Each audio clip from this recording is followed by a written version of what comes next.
Super Saravana stores.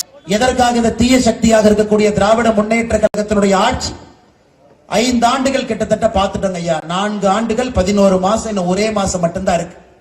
எதற்காக இந்த ஆட்சி தூக்கி எறியப்பட வேண்டும் என்று தெருமுனை பிரச்சார கூட்டத்தில் பொதுமக்களை நாம் சந்தித்து பேசிக் கொண்டிருக்கின்றோம். மிக கடுமையாக உழைக்கக்கூடிய பொதுமக்கள் எல்லாம் அந்த பிரச்சார கூட்டம் தெருமுனை நடக்கும் பொழுது பக்கத்துல வந்து எட்டி பார்ப்பாங்க. எனக்கு பாரதிய ஜனதா கட்சி மட்டுமே இந்த மாதம் முடிவதற்குள்ள 22,000 இடத்துல இது போன்ற தெருமுனை பிரச்சார கூட்டத்தை நடத்தி முடித்து இருக்கும். ஒரு பெரிய மாநாடு வைக்கும் பொழுது எல்லாரும் அங்க வந்து பார்க்க முடியாது. ஒரு தெருமுனை பிரச்சார கூட்டத்தில் பேசும் பொழுது இங்க இருக்கக்கூடிய ஆட்டோ டிரைவர் என்ன வண்டி நிறுத்திட்டு கேட்பார். ஒரு பஜ்ஜி போடுற அக்கா வெளியே வந்து எட்டி கேட்பாங்க. கடைக்கார அண்ணன் அவங்களும் வெளியே வந்து கேட்பாங்க. அதனால் தெருமுனை பிரச்சார கூட்டம் என்பது நம்முடைய அரசியல் பயணத்துல பொதுமக்களிடம் மிக எளிதாக நம்முடைய விஷயத்தை சேர்ப்பதற்கு ஒரு மிக முக்கிய கருவியாக இருக்கிறது. அப்படிப்பட்ட இந்த தெருமுனை பிரச்சார கூட்டத்தை மிகச் சிறப்பாக நடத்தி கொண்டிருக்கக்கூடிய பாரதிய ஜனதா கட்சியினுடைய எல்லா சக்தி கேந்திரத்தினுடைய பொறுப்பாளர்கள், பூத்தினுடைய தலைவர்களுக்கும் என்னுடைய சிறந்தாழ்ந்த நன்றியை இந்த நேரத்தில் தெரிவித்துக் கொள்கின்றேன். அருமை சொந்தங்களே, தமிழகத்தில் 234 தொகுதி இருந்தாலும் கூட சில தொகுதிகள் மக்களுடைய கவனத்தை பெறும். காரணம், அந்த தொகுதியிலிருந்து முதலமைச்சர் வந்திருப்பார்கள், அந்த தொகுதியிலிருந்து துணை முதலமைச்சர் வந்திருப்பார்கள், அந்த தொகுதியிலிருந்து அமைச்சர் பெருமக்கள் இருப்பாங்க. அப்ப அந்த தொகுதியின் மீது எதிர்பார்ப்பும் அதிகமாக இருக்கும். இது விஐபி தொகுதி, மிக முக்கியமான அந்த தொகுதியினுடைய சட்டமன்ற உறுப்பினர்களாக இருக்கின்றார்கள். இந்த தொகுதிக்கு என்ன செஞ்சிருக்கிறாங்க? அப்படிப்பட்ட ஒரு விஐபி தொகுதியாக பேருக்கு மட்டுமே இருக்கக்கூடிய தொகுதி சேப்பாக் திருவல்லிக்கேணி தொகுதி. வெறும் பேருக்கு மட்டும்தான் அது இருக்குதுங்க. தமிழகத்தினுடைய துணை முதலமைச்சராக இருக்கக்கூடிய திரு உதயநிதி ஸ்டாலின் அவருடைய தொகுதியாக இருந்தாலும் கூட இந்த தொகுதிக்கு உண்மையாலுமே நம்ம சுத்தி பார்த்து ஏதாச்சும் வேலை நடந்திருக்கா, அடிப்படை கட்டமைப்பு நடந்திருக்கா? நான் அடுத்த பேச்சில் பேசும்பொழுது நான் சுட்டி காட்டுறேன். அதையெல்லாம் கேட்டீங்கன்னா எந்தவித அடிப்படை கட்டமைப்பும் மேம்படுத்தாம இன்னுமே ஒரு சாதாரண தொகுதியை போல மக்களுடைய அடிப்படை பிரச்சனை எல்லாம் தீர்ப்பதற்கு நேரம் இல்லாம உதயநிதி ஸ்டாலின் அவர்கள் செயலாற்றிக் கொண்டிருக்கின்றார்கள் என்று சொன்னால் அது எந்த விதத்திலும் கூட தப்பு கிடையாது. காரணம், திமுக நண்பர்களை பொறுத்தவரை அவங்களுக்கு என்னன்னா, இது நம்முடைய கோட்டை, சென்னையை பொறுத்தவரை நம்முடைய கோட்டை, நம்மை தாண்டி மக்கள் யாருக்கும் ஓட்டு போட போவது கிடையாது. நம்ம தேர்தல் அப்ப திமுக சின்னத்துல போய் நின்னா ஓட்டு போடுவாங்க அப்படிங்கிற ஒரு இருமாப்பும் அவர்களுக்கு இருக்கு, ஒரு எகத்தாளம் இருக்கு. அதே நேரத்தில் சென்னை மக்களை பொறுத்தவரை அவர்களும் வாய்ப்பு கிடைக்கும் பொழுதெல்லாம் திமுகவுக்கு சம்மட்டி அடியாக கொடுத்துக்கிட்டே வர்றாங்க. 2011 சென்னை மாநகரத்தை பொறுத்தவரை திமுகவுக்கு நிறைய சம்மட்டி அடி கொடுத்தாங்க. இன்னைக்கு அதே சம்மட்டி அடி 2026 சட்டப்பேரவை தேர்தலில் திராவிட முன்னேற்ற கழகத்துக்கு எதிராக சென்னை பெருமக்கள் கொடுக்க போகின்றார்கள் என்று நான் சொன்னால் அது நிச்சயமாக தவறாக இருக்க போவது கிடையாது. காரணம், நிறைய காரணத்தை சொல்லலாங்க ஐயா. ஒரு தலைநகரம் எப்படி இருக்க வேண்டும்? ஒரு தலைநகரத்தை பொறுத்த வரைக்கும் ஒரு 4.5 லட்சம் கோடி ரூபாய் பட்ஜெட் போடக்கூடிய ஒரு மாநிலம், இந்தியாவுடைய 2வது பெரிய மாநிலமாக இருக்கக்கூடிய ஒரு மாநிலம் தமிழகம். அதுல மிக முக்கியமாக ஆண்டாண்டு காலமாக மிக முக்கியமான மக்களை கொண்டிருக்கக்கூடிய ஒரு ஊர் சென்னை பெருநகரம். ஆனா அந்த சென்னை பெருநகரத்திற்கு உண்மையாலுமே ஒரு தலைநகரத்திற்கு இருக்கக்கூடிய அந்தஸ்தோடு இவர்கள் வழிநடத்துகின்றார்கள் என்று கேட்டீங்கன்னா கண்டிப்பா கிடையாது. அதை மக்களும் பொறுமையாக பார்த்து கொண்டிருக்கின்றார்கள். எந்தவித வசதியும் கூட இல்ல, பேருக்கு மட்டுமே இருக்கிறார்.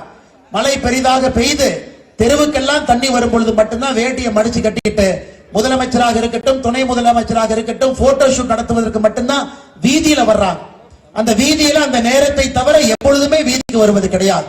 ஏன் இந்த தொகுதியை எடுத்துக்க, 2021 திராவிட முன்னேற்ற கழகத்தினுடைய தேர்தல் அறிக்கை எடுத்து படிச்சீங்கன்னா 2021 மிக தெளிவாக சொல்லியிருப்பார்கள், மீனவ பெருமக்களுக்கு மட்டுமே நாம் ஆட்சிக்கு வந்தா 2 லட்சம் மீனவ பெருமக்களுக்கு வீடு கட்டி தருவோம் என்று சொல்லியிருந்தார். 2021 தேர்தல் வாக்குறுதி. நான் மேடைக்கு வரும்பொழுது மேடையில் இருக்கக்கூடிய எல்லா தலைவர்களுக்கும் அன்பு பரிசாக ஒரு பெரிய மீனை பிடிச்சிட்டு வந்து கொடுத்தீங்க. அந்த அளவுக்கு மீனவர்கள் பெருமக்கள் அதிகமாக இருக்கக்கூடிய ஒரு தொகுதி சேப்பாக் தொகுதி. 25,000க்கும் மேற்பட்ட வாக்காளர் பெருமக்கள் மீன்பிடி தொழிலில் நேரடியாக ஈடுபட்டிருக்கின்றாங்க. இன்னைக்கு அந்த மீன்பிடி நண்பர்கள்ட்ட போய் எத்தனை பேருக்கு திராவிட முன்னேற்ற கழகம் ஆட்சிக்கு வந்த பிறகு கடந்த 4 ஆண்டு 11 மாதத்துல உங்களுக்கு வீடு கட்டி கொடுத்திருக்காங்கன்னு கேட்டீங்கன்னா கண்டிப்பா ஒருத்தர் 2 பேர் கூட கை தூக்க மாட்டாங்க. 2 லட்சம் எங்கே இருக்கிறது? துணை முதலமைச்சருடைய சொந்த தொகுதியாக இருக்கக்கூடிய சேப்பாக்கல எத்தனை பேருக்கு சேப்பாக்கம் தொகுதியில வீடு கட்டி கொடுத்திருக்காங்கன்னு நான் கேட்கிறேன். இன்னைக்கு தமிழகத்தில் எங்கே பார்த்தாலும் கூட கஞ்சா புழக்கம் என்பது பட்டி தொட்டி எல்லாம் பரவி கிடைக்கிறது. ஏன்னா இத்தனை ஆண்டு காலமா கஞ்சா இருந்துச்சு இல்லைன்னு சொல்லிங்க, ஆனா இன்னைக்கு வீதிக்கு வந்திருக்கிறது. இன்னைக்கு அரசு பள்ளிக்கூடத்துக்கு போனீங்கன்னா பள்ளிக்கூடத்தில் இருக்கு மாணவர்களுடைய பையை சோதனை போட்டீங்கன்னா பையக்குள்ள இருக்கும் அளவுக்கு இன்னைக்கு இருக்கு. இன்னைக்கு கஞ்சா புழக்கத்தால பெரும் குற்றங்கள் தமிழகத்திலே அதிகமாகிக் கொண்டிருக்கிறது. இன்னைக்கு இங்க சேப்பாக்கு தெருவில் நாம் நடந்து போய் இங்க கஞ்சா புழக்க வழக்கம் எங்க அதிகமா இருக்குன்னு கேட்டா கூட இங்க இருக்கக்கூடிய சொந்தங்கள் சொல்லுவாங்க. நீலாம் பாஷா தர்காபுரத்தில் இருக்கு, லேடிங் வில்லிங்டன் மகளிர் பள்ளி அருகில் இருக்கு, நடுக்குப்பம் பக்கத்தில் இருக்கு, கிருஷ்ணாம்பேட்டை சுடுகாடு பக்கத்தில் இருக்கு, சிவராஜபுரத்தில் இருக்கு, மட்டாங்குப்பம் பக்கத்தில் இருக்கு, செல்லம்மா தோட்டத்தில் இருக்கு, மஞ்சக்கோரியில் இருக்கு, பார்டர் தோட்டத்தில் இருக்கு, புதுப்பேட்டையில் இருக்கு. அந்த அளவுக்கு இன்னைக்கு தமிழகத்துல கஞ்சாவுடைய தலைநகரமாக ஒரு பகுதி இருக்கான்னு கேட்டீங்கன்னா இன்னைக்கு சேப்பாக்கம் பகுதி கஞ்சா புழக்கத்தினுடைய தலைநகரமாக மாறி இருக்கு. இன்னைக்கு காவல்துறை நண்பர்கள் இருக்கிறாங்க, அவர்கள் குற்றம் சுமத்த விரும்பல. இத்தனை ஆண்டு காலமாக இருக்கக்கூடிய அதே காவல்துறை தான், புரட்சி தலைவி அம்மா அவர்களுடைய கைக்கு கீழே இருந்த அதே காவல்துறை அதிகாரிகள் தான். இன்னைக்கு பாரத பிரதமர் நரேந்திர மோடி அவர்கள் ரேடியோவில் மனதின் குரல் நிகழ்ச்சியில பேசும் பொழுது புரட்சி தலைவி அம்மா அவருடைய பிறந்த நாளுக்காக இன்னைக்கு அவர்களை பற்றி பேசியிருந்தார். அன்னைக்கு ஒரு வார்த்தையை சொல்லி இருந்தாங்க. எனக்கு பல ஆண்டுகளுக்கு முன்பு ஒரு பொங்கல் திருவிழா வந்த பொழுது புரட்சி தலைவி அம்மா அவர்கள் நம்முடைய பாரத பிரதமர் மோடி அவர்கள் சொல்லுகின்றார், இன்னைக்கு பொங்கல் திருவிழாவின் பொழுது அன்போடு தொலைபேசியில் அழைத்தார். சென்னைக்கு வரணும், பொங்கல் திருவிழாவில் எங்களுடைய வீட்டிற்கு வந்து நீங்கள் உணவருந்த வேண்டும் என்று சொன்னார். அப்பொழுது நான் குஜராத்தினுடைய முதலமைச்சராக இருந்தேன். அந்த அழைப்பை ஏற்றுக்கொண்டு அம்மா கிட்ட வந்து பொங்கல் அன்னைக்கு உணவருந்தேன். எனக்கு அம்மாவை பற்றி நினைக்கும் பொழுதெல்லாம் ஒரே ஒரு வாசகம் மட்டும்தான் ஞாபகத்துக்கு வருகிறது. எந்த அளவுக்கு சட்டம் ஒழுங்கு கட்டுக்கோப்பா வைத்திருந்தார், எந்த அளவுக்கு பெண்களுடைய கண்ணியம் இங்கே பாதுகாக்கப்பட்டது, எந்த அளவுக்கு பெண்கள் தைரியமா நடந்து போறாங்கன்னா பெண்கள் பின்னாடி திரும்ப பார்க்க வேண்டிய ஒரு அவஸ்தை அவங்களுக்கு இல்ல. இன்னைக்கு ஒரு பெண் நடந்து போறாங்கன்னா 5 மீட்டருக்கு ஒருக்கா பின்னாடி திரும்பி திரும்பி நடந்து போறாங்க. ஏன்? திரைப்பட நடிகராக இருக்கக்கூடிய திரு ரேவதி அவர்கள் நேத்து ஒரு இங்கே சொல்றாங்க, இன்னைக்கு சென்னை எனக்கு பயமா இருக்கு, எல்லா இடத்திலும் ஒரு சைக்கிள்ல சர்வசாதாரணமாக சுற்றி திரிந்த நான் இன்னைக்கு சென்னையில சில இடத்திற்கு செல்வதற்கே பயமா இருக்குன்னு திரைப்பட நடிகை திரு ரேவதி அவர்கள் சொல்றாங்க. ஆனா திமுக ஐடிவி என்ன பண்றாங்கன்னா ரேவதி அம்மாவை போய் ஆபாசமாக தாக்கி கொண்டிருக்கின்றார்கள் சமூக வலைதளத்தில். ஒரு பிரச்சனையை பொதுமக்கள் சொல்றாங்களே, அதற்காக நாம் நடந்து கொண்டிருக்கின்றோமா? 2021 இருந்து 25 வரைக்கும் பாத்தீங்கன்னா குழந்தைகள் பெண்களுக்கு எதிரான பெருங்குற்றம் என்பது ஒரு ஆண்டும் கூட 8 விழுக்காடு அதிகரிச்சுக்கிட்டே இருக்கு. ஆனா சட்டசபையில முதலமைச்சர்கிட்ட கேட்டா ஒரே கேள்விதான், ஒரே பதில் தான் சொல்லுவார், இல்ல எங்கிட்ட ஆதாரபூர்வம் இருக்கு, நான் ஆதாரத்தை வெளியிடுறேன், நாங்கள் ஆட்சிக்கு வந்த பிறகு பெண்களுக்கு எதிரான குற்றம் குறைந்திருக்குன்னு ஆதாரத்தை வெளியிடுறேன். ஒரு வடிவேல் ஒரு படத்துல சொல்லுவார், இன்னைக்கு செவ்வாய்க்கிழமை அதனால நான் சண்டைக்கு போக மாட்டேன், இன்னைக்கு புதன்கிழமை அதனால சண்டைக்கு போக மாட்டேன், சட்டமன்றமே முடிஞ்சு போச்சு, எந்த ஆதாரத்தை எப்ப வெளியிட போறார்? கடந்த ஒரு வருட காலமாக தமிழகத்தினுடைய முதலமைச்சர் அவர்கள் சட்டமன்றத்தில் கொடுக்கக்கூடிய ஒரே ஒரு பதில், நான் ஆதாரத்தை வெளியிடுகின்றேன், நாங்கள் ஆட்சிக்கு வந்த பிறகு பெண்களுக்கு எதிரான குற்றங்கள் குறைந்திருக்கிறது என்று சொல்லுகின்றார். ஆனால் நாம் தொடர்ந்து ஆதாரம் கொடுத்துக்கிட்டு இருக்கிறோம். திராவிட முன்னேற்ற கழகம் ஆட்சிக்கு வந்த பிறகு பெண்களுக்கு எதிரான குற்றம் அதிகரித்திருக்குன்னு சொல்லிங்க இல்லையா, சராசரியாக 8 விழுக்காடு ஒரு வருடத்துக்குமே உயர்ந்து கொண்டிருக்கிறது.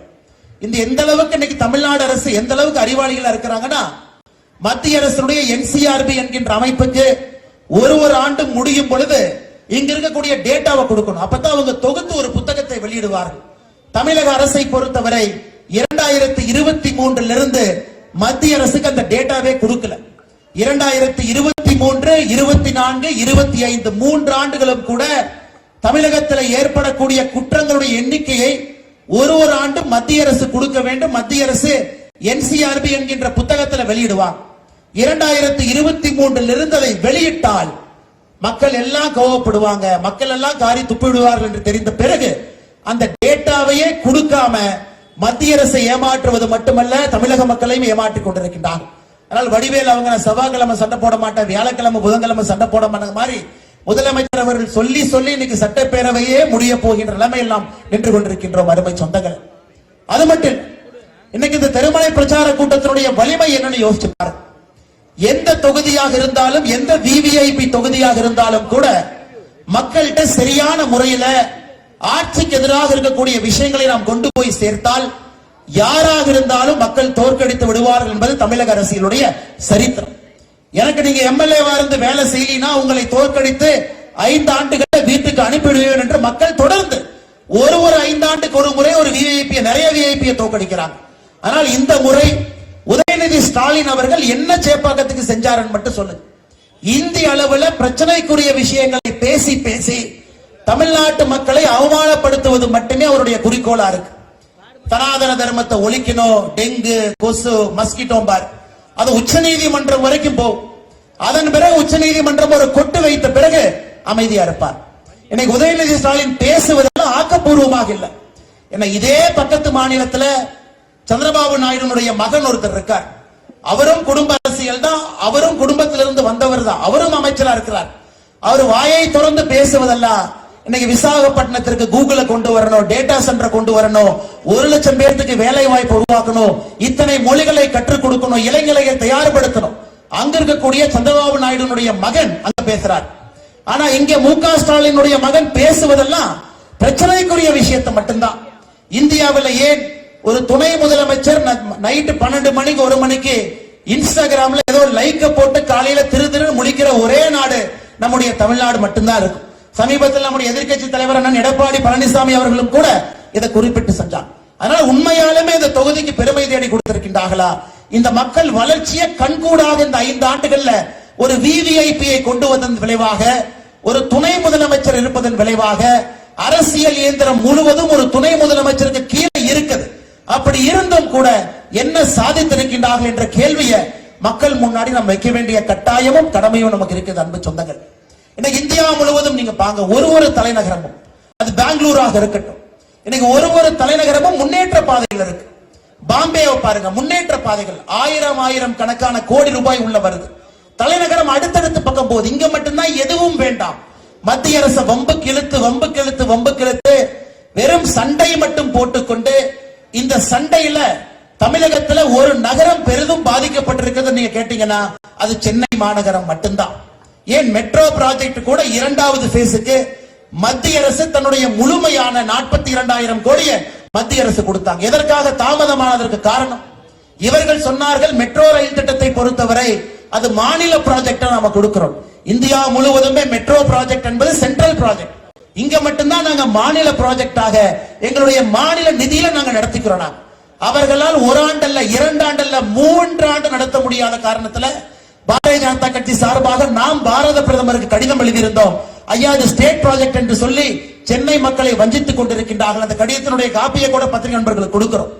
அதன் பிறகு கேபினெட்ல மத்திய அரசு இந்த ப்ராஜெக்டை எடுத்து 42,000 கோடி ரூபாய் ஒதுக்கி இருக்கின்றார். அது அப்படியே நம்ம கிட்ட மாத்தி சொல்லுவாங்க.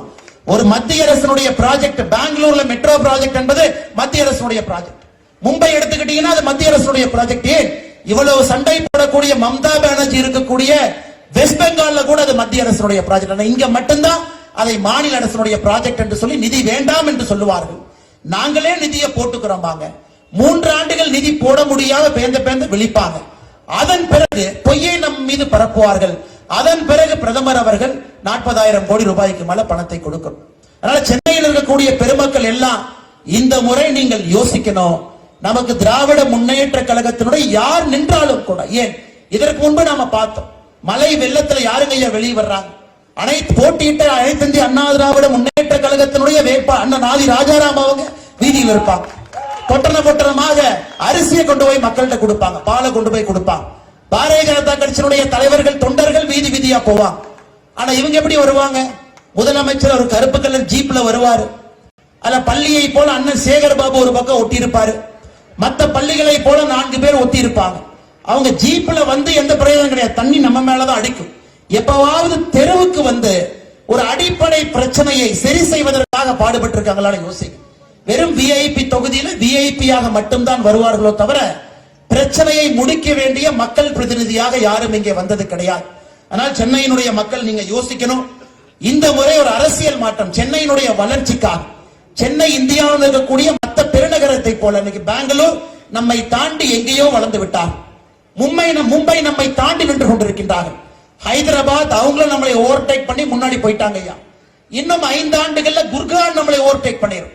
ஆனா இவங்க வெறும் வடக்கு தெற்கு அரசியல, ஹிந்தி தமிழ் அரசியல பேசி யாருக்கும் உதவாத சினிமா வசனங்களை பேசி மக்கள் ஒரு நாளும் கீழே சென்று கொண்டிருக்கின்றார்கள். ஆனால் சென்னை மக்களுடைய வளர்ச்சிக்காக இந்த முறை நீங்கள் தேசிய ஜனநாயக கூட்டணி, அனைத்து இந்திய அண்ணா திராவிட முன்னேற்ற கழகம் தலைமையிலான தேசிய ஜனநாயக கூட்டணியில் போட்டியிடக்கூடிய எல்லா வேட்பாளர்களுக்கும் நீங்கள் வாய்ப்பு கொடுக்க வேண்டும் என்கின்ற அன்பான வேண்டுகோளையும் இந்த நேரத்தில் வைக்கிறேன். இன்னைக்கு தமிழ்நாடு அரசுல என்னங்கய்யா தவறு? 4 ஆண்டு 11 மாதம் கழிந்த பிறகு தமிழக அரசுல என்ன தவறுனா, ஒரே ஒரு தவற ஒரு விஷயம் மூலமாக நான் சுட்டி காட்டுகின்றேன். சமீபத்தில் 2 நாட்களுக்கு முன்பு சென்னை உயர்நீதிமன்றம் தமிழகத்தினுடைய காவல்துறைக்கு சொன்னாங்க, அமைச்சர் KN நேரு அவர்கள் மீது ஒரு வழக்கு பதிவு செய்யும். ஐயா, அதை சாதாரணமா கடந்து போக கூடாது. ஒரு அமைச்சர் ஒரு ஊழல் அல்ல, ஒரே துறையில 3 ஊழல் செஞ்சிருக்கிறாங்க. அது ED அமைப்பு 2025 அக்டோபர்ல DGPக்கு ஒரு கடிதம் எழுதுறாங்க, டிசம்பர்ல ஒரு கடிதம் எழுதுறாங்க, ஜனவரியில இந்த ஆண்டு ஒரு கடிதம் எழுதுறாங்க. 3 கடிதம், ஒரே துறையில 3 ஊழல். நகர்ப்புற மேம்பாடு மற்றும் குடிநீர் வழங்கல் துறை, அவருடைய முனிசிபல் அட்மினிஸ்ட்ரேஷன், வாட்டர் சப்ளை, அதுல 3 ஊழல் பண்றாருங்க ஐயா. முதல் ஊழல் என்ன பண்றாருங்க ஐயா? ஜூனியர் இன்ஜினியர், அங்க இருக்கக்கூடிய இன்ஜினியருக்கெல்லாம் வேலை கொடுப்பதற்காக 40 - 50 லட்சம் ரூபாய் பணம் வாங்குறாங்க. அது மட்டுமே 888 கோடி ரூபாய் பணம் வாங்கியிருக்கிறாங்க. அது முதல் ஊழல். பணம் வாங்கி TNPC மூலமாக இன்ஜினியருக்கு கொடுக்கக்கூடிய வேலையை இவங்க வீட்டுல 4 புரோக்கர் உட்கார்ந்து முடிவு செய்யறாங்க யாருக்கு வேலை கொடுக்கணும். 40 - 50 லட்சம். இரண்டாவது, குடிநீர் வழங்கல் துறை, நகர்ப்புற நிர்வாக துறையில் இருக்கக்கூடிய டெண்டருக்கெல்லாம் 7.5 - 15% கமிஷன். அதுல 1020 கோடி ரூபாய். 1020 கோடி ரூபாய். அந்த துறையில் இருக்கக்கூடிய அதிகாரிகளுக்கு டிரான்ஸ்பர் செய்வதற்கு அது 360 கோடி ரூபாய். 880 கோடி ரூபாய் புதிய வேலை வாய்ப்பு கொடுப்பதற்கு பணம் வாங்கியது. 1020 கோடி ரூபாய் கமிஷன் வாங்கியது டெண்டர் கொடுப்பதுல. 360 கோடி ரூபாய் இடமாற்றத்திற்காக பணம் வாங்கியது. ஒரே துறை.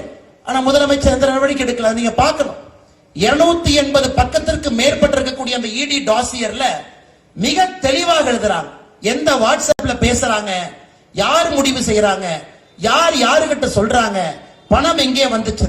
இந்த திமுகவை பொறுத்தவரை அதுலயும் பாத்தீங்கன்னா 10 ரூபாய் நோட்டு தான். 10 ரூபாய் நோட்டினுடைய அந்த 6 லெட்டர் எழுதிட்டா அதை இன்னொரு இடத்துல காட்டினா ஹவாலால பணம் கொடுக்கணும். அந்த அளவுக்கு மிகப்பெரிய ஊழல் சாம்ராஜ்யம் நடத்திட்டு எதுவுமே தெரியாம மத்திய அரசு எங்களை வாட்டி வதைப்பதற்காக ED-யை வச்சு பயமுறுத்துறாங்க. மத்திய அரசு எங்களை அடிபணிய வைப்பதற்காக ED-யை வச்சு பயமுறுத்துறாங்க. இவ்வளவு ஊழல் செய்துவிட்டு கொஞ்சம் கூட கூசாம பொதுவெளியில முதலமைச்சர் வருவதற்கே வெட்கப்பட வேண்டும். அதுல ED சொல்றாங்க, இந்த பணம் வாங்கியது எல்லாம் முதலமைச்சர் வரை சம்பந்தம் இருக்கிறது. திராவிட முன்னேற்ற கழகத்தினுடைய கட்சி நிதிக்கு இது போயிருக்குது. அந்த அளவுக்கு நேரடியாக குற்றச்சாட்டு வைத்து 5 மாத காலமாக FIR போடாம நேற்று முன்தினம் சென்னை உயர்நீதிமன்றம் சொல்றாங்க, இது மாபெரும் தவறு, உடனடியாக FIR போடுங்க. அன்பு சொந்தங்களே, ஒரே ஒரு துறையினுடைய ஒரே ஒரு அமைச்சரையை மட்டும் சான்றாக உங்களுக்கு சொல்லுகின்றேன். இதெல்லாம் யாருக்கு ஐயா பாதிக்கும்? உங்க குழந்தைகளை பாதிக்கும். நேர்மையாக படித்து அரசு துறையில நம்ம பரீட்சை எழுதுனா யாரோ சரியான நபர் நம்ம பேப்பரை படிப்பாங்க, சரியான நபர் இன்டர்வியூ கூப்பிடுவாங்க, நமக்கு சரியான முறையில வேலை கொடுப்பாங்கன்னு எத்தனை லட்சம் இளைஞர்கள் எக்ஸாம் எழுதுறாங்க பாருங்க. ஏன் தமிழக வரலாற்றுல முதலாக ஒரு குரூப் 2 பரீட்சையை ரத்து பண்ணது இந்த கேடுகட்ட திராவிட முன்னேற்ற கழக அரசு. 2 வாரத்துக்கு முன்னாடி ஞாயிற்றுக்கிழமை சுதந்திரத்திற்கு பிறகு தமிழகத்துல குரூப் 2 பரீட்சையை நம்ம நிறுத்தி வச்சதே கிடையாதுங்க ஐயா. பல ஆட்சிகள் வந்திருக்கின்றார்கள், பல ஆட்சிகள் சென்றிருக்கின்றார்கள். ஒரு குரூப் 2 பரீட்சை உங்களால் நடத்த முடியும். நடத்திய பரீட்சையிலும் கூட ஊழல். அப்ப யாரை பாதிக்குது? உங்க குழந்தைய பாதிக்குது. அரசை பொறுத்தவரை நேர்மையா இருக்கணும் ஐயா. அரசை பொறுத்தவரை அரசு பொய் சொல்லக்கூடாது. அரசு பொய் சொல்லக்கூடாது. இங்க இருக்கக்கூடிய தமிழ்நாடு பப்ளிக் சர்வீஸ் கமிஷனே பொய் சொல்லுதுன்னா இங்க இருக்கக்கூடிய இளைஞர்கள் எங்கேயா போவாங்க? எங்க போவாங்க? யாரின் மீது நம்பிக்கை வைப்பாங்க? அதனால் திராவிட முன்னேற்ற கழகத்தினுடைய ஆட்சியில தான் முதலாக அரசு பொய் சொல்லி பார்க்கிறோம். அரசே பொய் சொல்லு. ஒரு துறையிலும் பொய் சொல்லு. மிக தைரியமாக பொய் சொல்லு. நான் பொய் சொன்னா அதற்கு எந்த விலையும் கிடையாது, மக்கள் ஓட்டு போடத்தான் போறாங்க அப்படிங்கிற குருட்டு நம்பிக்கையில அவர்கள் நடந்து கொண்டிருக்கின்றார். அதனால்தான் நிச்சயமாக இந்த ஆட்சியை நீங்கள் வீட்டுக்கு அனுப்ப வேண்டிய கட்டாயமும் கடமையும் நமக்கு இருக்கு. நீங்க அனுப்பலினா என்ன பண்ணாங்க ஐயா? இந்த மாநிலத்தை பொறுத்தவரை இளைஞர்கள் வாழுகின்றதற்கு தகுதியான ஒரு மாநிலமாக இன்னும் 5 ஆண்டுகள் இருக்காதுங்க. 10,62,000 கோடி ரூபாய் கடன். கொஞ்சம் யோசிச்சு பாருங்க ஐயா. நம்ம வீட்டுல 1 லட்சம் ரூபாய் கடன் வாங்கினாவே பதறி போய் நிப்போம். அதை எப்ப கட்டுறது? யாராச்சும் வந்து கேட்பாங்க, கூனி குறுகி நிப்போம். கடங்கார வந்து காலையில் நின்னானா மூஞ்சியை முழிச்சுட்டு போலும் வெட்கப்படக்கூடிய தமிழ் ஜனம் நாம். ஒரு கடனை வாங்கினாலும் கூட திருப்பி செலுத்த வேண்டும் என்று. எவ்வளவு பொய் பேசாம கூசாம கடன் வாங்குறாங்கப்பா. ஆட்சிக்கு வந்த பொழுது 2021 4.5 லட்சம் கோடி ரூபாய் கடன். அப்படின்னா ஒரு தலைக்கு எவ்வளவுங்க? தமிழகத்துல 2,25,00,000 ரேஷன் கார்டு இருக்கு. ஒரு ரேஷன் கார்டின் மீது 2,10,10,000 ரூபாய். ஒரு ரேஷன் அட்டை எடுத்தீங்கன்னா 2,10,10,000 ரூபாய் கடன் ரேஷன் அட்டையின் மீது. இன்னைக்கு திராவிட முன்னேற்ற கழகத்தினுடைய ஆட்சி வெளியே போகும் பொழுது 10,62,000 கோடி ரூபாய் கடன். ஐயா சுதந்திரம் எப்பங்க ஐயா வாங்கணும்? 1947 வாங்கணும். அரசியலமைப்பு சட்டம் 1950. முதல் தேர்தல் 1951-52. முதல் ஆட்சி அப்பிருந்தே கணக்கு போடுது. அங்கே இருந்து 2021 வரை 4.5 லட்சம் கோடி கடன். ஆனா இந்த 5 ஆண்டுகள்ல 10,62,000 கோடி கடன். அப்ப எவ்வளவு வாங்கியிருக்கிறாங்க ஐயா? 6 லட்சம் கோடி ரூபாய் கடன் வாங்கியிருக்கிறாங்க. சராசரியாக எவ்வளவு வாங்கியிருக்கின்றார்கள்? ஒரு ஆண்டுக்கு 1,20,000 கோடி ரூபாய் வாங்கியிருக்கிறாங்க. இன்னைக்கு இருக்கக்கூடிய ரேஷன் அட்டையின் மீது 4,82,000 ரூபாய் ஒரு ரேஷன் அட்டையின் மீது கடன். அடுத்து யார் ஆட்சிக்கு வந்தாலும் மிகப்பெரிய கஷ்டத்தை அந்த ஆட்சியாளர்கள் அனுபவிக்க போறாங்க. 10,62,000 கோடி கடனை ஒரு முதலமைச்சர் வந்து அந்த நாற்காலியில் அமர்ந்து வருடத்திற்கு 80,000 கோடி ரூபாய் அந்த கடனுக்கு வட்டி கட்டி அந்த கடனை திருப்பி கட்டி டாஸ்மார்க்கில் 55,000 கோடி வரக்கூடிய வருமானம் அதையும் சரி பண்ணி எப்படி ஒரு ஆட்சி நடத்த முடியும்? இந்த 5 ஆண்டுகள்ல 20 ஆண்டு காலம் பின்னாடி தமிழ்நாடு எடுத்துட்டு போயிருக்காங்க. 20 ஆண்டு காலம் பின்னாடி. வரலாறு மன்னிப்பது மட்டுமல்ல, தாய்மார்கள் மன்னிக்க கூடாது. எந்த காரணத்திற்கும் கூட தாய்மார்கள் ஏன் மன்னிக்க கூடாதுனாங்க ஐயா? இந்தியாவில் எந்த மாநிலமும் 8 லட்சம் கோடி அப்படிங்கிற கடனையே தாண்டல. தமிழ்நாடு இன்னைக்கு 10,62,000 கோடி கடன். ஒரு ரேஷன் அட்டையின் மீது நான் ஏற்கனவே சொன்னது போல 4,82,000 ரூபாய். இன்னைக்கு பாக்குற திமுக காரங்க இதே பகுதியில் சேப்பாக்கம் பகுதியில் வீடு வீடா போயிட்டு இருக்கிறாங்க. இந்த மாநில அரசு ஃப்ராட் பண்ணி திமுக கட்சிக்காரங்கிட்ட லிஸ்ட் கொடுத்துட்டாங்க. நீங்க சிந்தாதிரிப்பேட்டை போறீங்களா? இந்த பெண்களுக்கெல்லாம் 5,000 ரூபாய் கொடுத்துருக்கேன், நீ போய் ஸ்டிக்கர் ஒட்டிக்க. இன்னைக்கு திமுக நண்பர்கள் என்ன பண்றாங்கன்னா வீடு வீடா போய் அம்மா 5,000 வந்துச்சா, ஏதோ இவர் ரிசர்வ் பேங்க்ல உட்கார்ந்து பிரிண்ட் அடிச்ச மாதிரி 5,000 வந்துச்சா, 5,000 வந்துச்சா, அடுத்ததான் வேணுமான்னு கேளுங்க, அடுத்து வேணுமா, பையனுக்கு வேலை வேணுமா அதை ஃபில் பண்ணி கொடுங்க. எவ்வளவு பெரிய ஃப்ராடு பாரு. அருமை சொந்தங்களே, சரி, திராவிட முன்னேற்ற கழகத்தினுடைய ஆட்சியில கடந்த 32 மாசத்துல நம்முடைய தாய்மார்களுக்கு 1,000 ரூபாய் கொடுக்கிறேன். ஒரு கணக்கு வச்சுக்கலாம். 32 மாசத்துக்கு 1000 32,000. பொங்கல் தொகுப்பு எவ்வளவு கொடுத்திருக்கிறீங்க? ஒரு முறை 3,000, இந்த முறை 2 பொங்கலுக்கு 1,000. 5 பொங்கல்ல 2 பொங்கலுக்கு பணம் கொடுக்கல, 3 பொங்கலுக்கு கொடுத்த பணம் 5,000. பெண்களுக்கு 1,000 ரூபாய் 32 மாசம் கொடுத்தீங்க, அதுல 28 மாசம் கொடுக்கல, 32,000 5,000 ரெண்டையும் சேர்த்துனீங்கன்னா 37,000. 37,000 ரூபாய் ஐயா நம்முடைய தாய்மார்கள் வங்கி கணக்குக்கு வந்திருக்கு. பொங்கல் தொகுப்பு மாசம் 1,000 ரூபாய். 5 ஆண்டுகள்ல எத்தனை நாள் இருக்கு? 1825 நாள். அப்ப நான் 37,000 1825 வகுத்து பார்க்கிறேன். ஒரு நாளைக்கு உங்களுக்கு 20 ரூபாய் வந்திருக்கு. 20 ரூபாய். 1825 நாள் ஆட்சியில் இருக்கக்கூடிய திராவிட முன்னேற்ற கழகம் ஒரு நாளைக்கு உங்களுக்கு 20 ரூபாய் கொடுத்ததாக கணக்கு தான். 1825 நாள் 37,000. ஆனா எவ்வளவு கடன் ஏற்றிருக்காங்க? 2,10,000 ரூபாய் ரேஷன் கார்டின் மீது இருந்தது, 4,82,000 ஏற்றி இருக்கிறாங்க. எவ்வளவு ஏற்றிருக்கிறாங்க ஐயா? 2,72,000 ரூபாய் ஒரு ரேஷன் கார்டின் மீது கடனை ஏற்றி இருக்கிறாங்க. கொடுத்தது 37,000, ஏத்தன கடன் 2,72,000, கொடுத்தது 20 ரூபாய், எடுத்தது 150 ரூபாய். இத வந்து திராவிட மாடல் அரசு சொல்றதுங்களா, ஃப்ராடு மாடல் அரசு சொல்றதா? நீங்களே சொல்லுங்க, நீங்களே சொல்லுங்க. 1825 நாள்ல 20 ரூபாய் கொடுத்து விட்டு மொத்த கடனை 2,72,000 உயர்த்தி அந்த 2,72,000 அதே 1825 போட்டா ஒரு நாளைக்கு 150 ரூபாய்ங்க ஐயா. 150 ரூபாய் தினமும் ஒரு ரேஷன் அட்டையின் மீது கடனை ஏற்றி கொடுத்தது 20. அப்ப 130 ரூபாய் உங்கள்கிட்ட இருந்து அட்டையை போட்டிருக்காங்க. அதனால்தான் இதை ஃப்ராடு மாடல் அரசு என்று சொன்னால் மட்டும்தான் இது சரியாக இருக்கும்.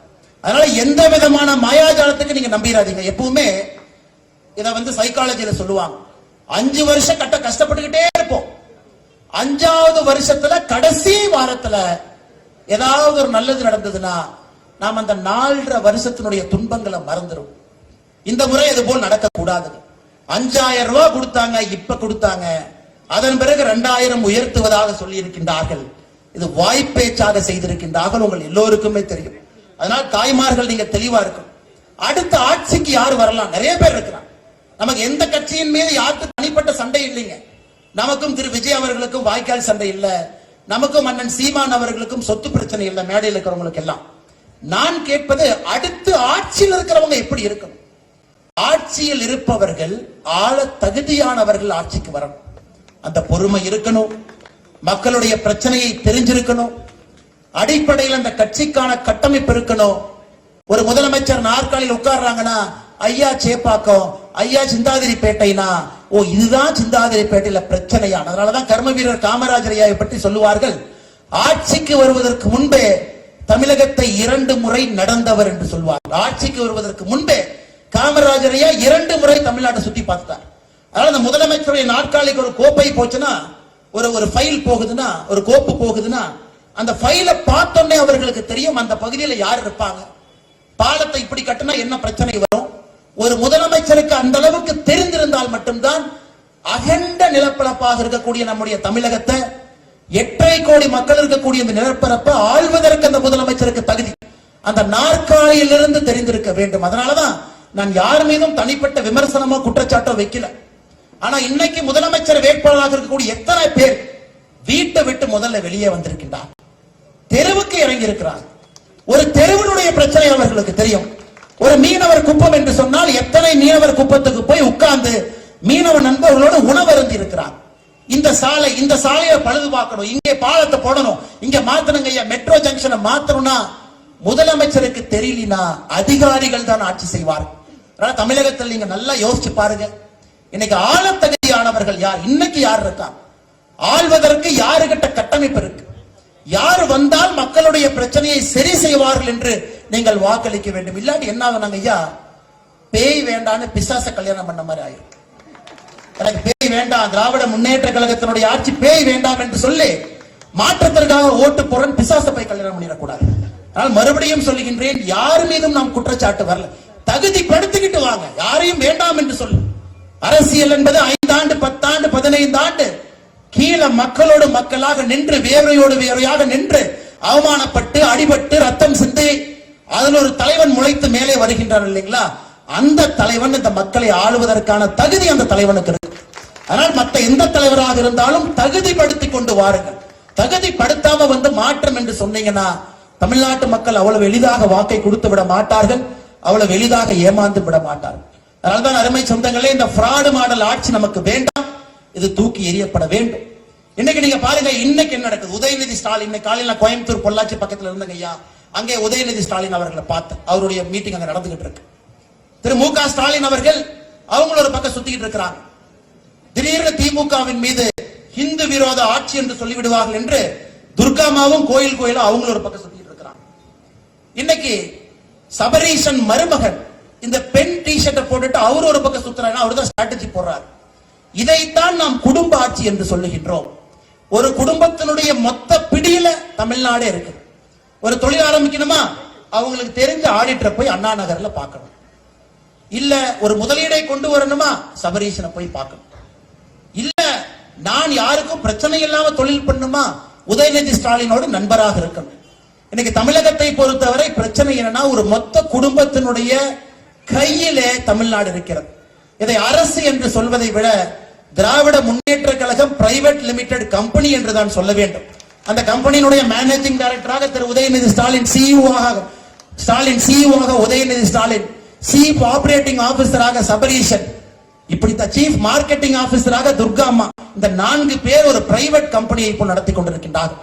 ஆனா இங்க இருக்கக்கூடிய கட்சி நம்பர்கள் அப்படி இல்லைங்க ஐயா. அடிப்படை தொண்டை அடிபட்டு கஷ்டப்பட்டு ரணப்பட்டு தொண்டை அப்படியே மேல கஷ்டப்பட்டு ஏறி ஒரு கிளை தலைவரா, அதுல இருந்து ஒரு ஒன்றிய தலைவரா, அங்கிருந்து ஒரு மாவட்ட செயலரா, அங்கிருந்து கட்சியினுடைய பொதுச் செயலராக, அங்கிருந்து முதலமைச்சர் வேட்பாளராக வரக்கூடிய கட்சிகள் மட்டும்தான் இந்த மேடையின் மீது அமர்ந்திருக்கின்றார்கள். அதனால்தான் அருமை சொந்தங்களே, அடிப்படையில 2 கூட்டணிக்கும் இருக்கக்கூடிய வித்தியாசம். ராகுல் காந்தி அவர்களாக இருக்கட்டும், ராகுல் காந்தியினுடைய அடிப்படை பிரச்சனை என்னங்க ஐயா? அவருடைய தந்தையார் நம்முடைய மண்ணில் இறந்தாங்க, நம்ம எல்லோருக்கும் கூட ஒரு பெரிய அனுதாபம் இருக்கு. ஒரு காங்கிரஸ் கட்சியினுடைய முன்னாள் பிரதமராக இருந்தவர் நம்ம ஸ்ரீபெரும்புதூர்ல இறந்துட்டாங்களேன்னு நாமளும் அனுதாபப்பட்டு காங்கிரஸ் ஓட்டு போறோம். ஆனா ராகுல் காந்தியினுடைய அடிப்படை பிரச்சனை என்னங்க ஐயா? ஒரு நாள் கூட வேலைக்கு போகாதவர் அவர். ஒரு வேலைக்கு போயிருந்தா தான் மக்களுடைய கஷ்டத்தை தெரியும். ஒரு 10 நாளோ, ஒரு மாசமோ, ஒரு வருஷம். ஆனால் ராகுல் காந்தி அவர்கள் பேசுவது எதுவுமே நம்ம கனெக்ட் ஆக மாட்டேது. அவர் என்ன பேசுறாருன்னே புரிய மாட்டேது. அவர் பாட்டுக்கு ஏதோ பேசிட்டு இருக்காரு. ஏன்னா அவரு சராசரி மனிதனை போல ஒரு நாள் கூட வேலை செய்யல. ஒரு சராசரி மனிதனை போல வாழ்ந்தது கிடையாது. அந்த கூட்டணி இன்னைக்கு உதயநிதி ஸ்டாலினுக்கும் அதே பிரச்சனை. சராசரி மனிதனை போல ஒரு நாளும் கூட வாழ்ந்ததில்லை. இவங்க எல்லாம் சேர்ந்து ஒரு கூட்டணியை அமைத்து மக்கள் முன்னாடி வந்து ஓட்டு கேட்டாங்கன்னா அவர்களுக்கு மக்களுடைய அடிப்படை பிரச்சனை தெரியுமா தெரியாதான்னு நீங்க பாருங்க. ஆனா அப்படி இல்லை.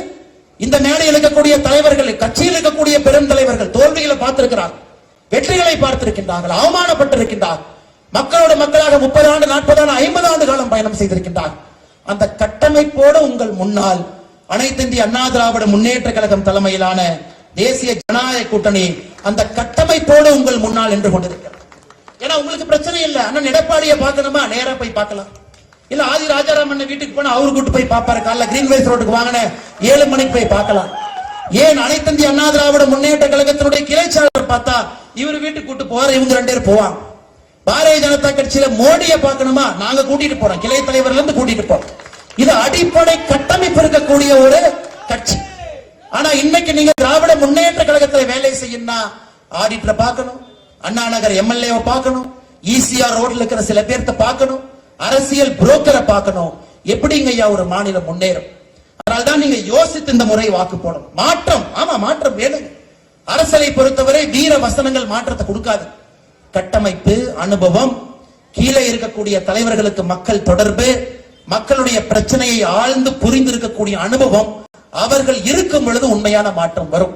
அதனால் எல்லா தலைவர்களுக்கும் நான் பெரிய மரியாதை வச்சிருக்கிறேன். அண்ணன் சீமான் அவர்களை பொறுத்தவரை 234 தொகுதியிலையும் நான் வேட்பாளரை போடுறேன். பெரிய விஷயம், பெரிய விஷயம். அது 117 ஆண்கள், 117 பெண்கள், பெரிய விஷயம். ஆனா இன்னைக்கு இந்த தேர்தல் என்பது ரிஸ்க் எடுப்பதற்கான தேர்தல் இல்லை. 10,62,000 கோடி ரூபாய் கடன் 5 ஆண்டு தப்பு பண்ணினாங்க ஐயா, தமிழ்நாடு முடிச்சிடும். அதனால இந்த தேர்தல் விஜய் அவர்கள் புதுசா வந்திருக்கிறேன், 250 கோடி ரூபாய் விட்டுட்டு வந்திருக்கேன், எனக்கு ஓட்டு போடுங்க, அவர்களையும் மதிக்கின்றேன். ஆனால் இது அவர்களுக்கான தேர்தலான யோசனை. அதனால இந்த முறை திராவிட முன்னேற்ற கழகத்திற்கு எதிரான எல்லா வாக்கும் மொத்தமாக சிந்தாமல் சிதறாமல் தேசிய ஜனநாயக கூட்டணிக்கு சிந்தாம சிதறாம வரணுங்க. 4 முனை போட்டி இருக்கட்டும். ஆனா இவிஎம் மிஷனுக்குள்ள செல்லும் பொழுது அது 2 முனை போட்டியாக நீங்கள் மாற்றுவீர்கள் என்ற நம்பிக்கை இருக்கு. பட்டனை அமுத்தும் பொழுது அது ஒரே ஒரு முனை போட்டியாக மட்டும் நீங்கள் மாற்றுவீர்கள் என்ற நம்பிக்கை இருக்கு. அதனால்தான் பெரிய நம்பிக்கை. ஏப்ரல் நமக்கு தேர்தல் வந்தாலும் கூட நமக்கு ஏப்ரல் கடைசியில மே முதல் வாரத்துல அந்த வாக்கை எண்ணும் பொழுது தேசிய ஜனநாயக கூட்டணியுடைய வெற்றி வேட்பாளர்கள் 234 தொகுதியிலும் நீங்கள் வெற்றி பெற செய்து அவர்களை சட்டமன்றத்துக்கு நீங்க அனுப்பணும்.